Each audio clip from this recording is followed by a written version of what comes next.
Hey there, Clark Reid with you with today's tech headlines. Please give us a like if you enjoy the reports by tapping the like button. Actually, I don't care if you tap the like. You can beat the hell out of the like button if you want to. It's your computer. But we'd love the like if you want to give one up for us. And you can also subscribe by hitting the little bell icon so you know when the new reports are posted. Under pressure from the European Union over ad tracking and targeting, Meta has rolled out an ad-free subscription version of Facebook and Instagram in the European Union. TechCrunch.com reports the new subscription will be available next month, and the fee schedule, you'll love this, that they plan to charge is as such. €999 a month on the web, or $12.99 on iOS or Android per linked Facebook and Instagram accounts in a user's account center.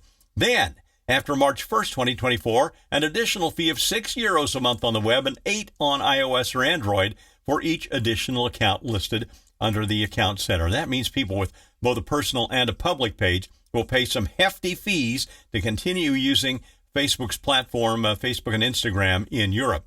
Even a user that just has one account of either Facebook or Instagram, the cost of protecting your privacy from Meta's tracking and profiling going to be almost €120 a year for web use and over €155 on mobile. This is going to just go over like a Led Zeppelin, I think.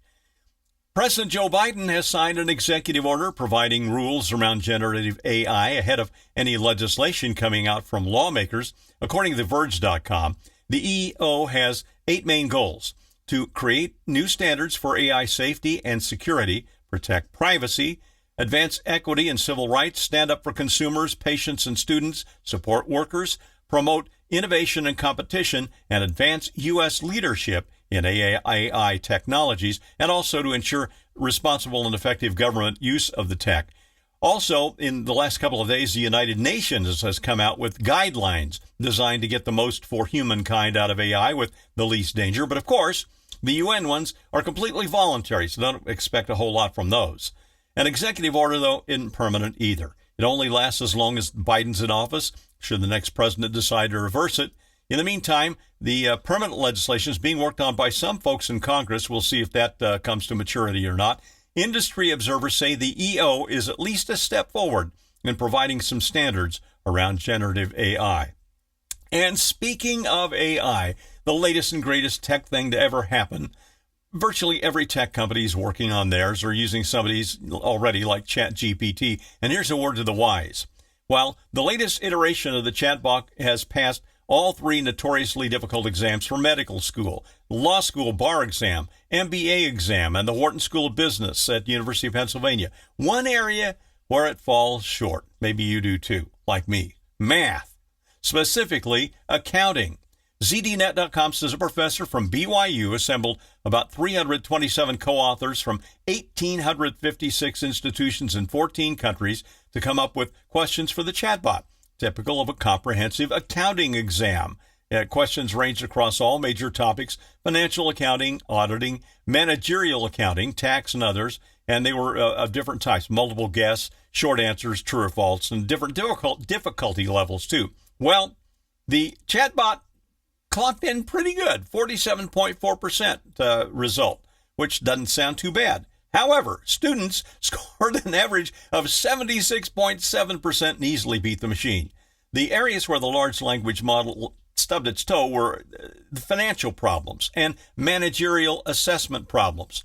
Good to keep in mind that the LLM, the large language model, relies on probability to determine the next word or character. Accounting relies on accuracy, not probability. You don't want to use it on your bank account, especially if your income varies a bit from month to month, or you might come up overdrawn.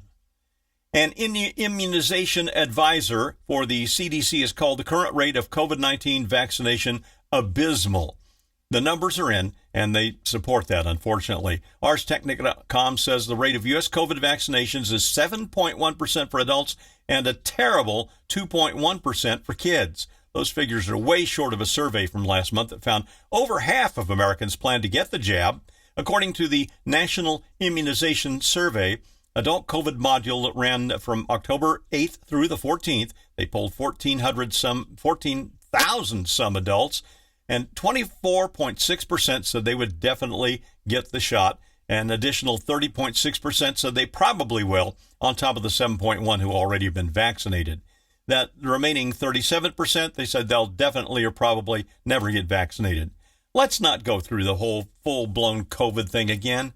Get the shot. I'm Clark Reid, and you're technified for now.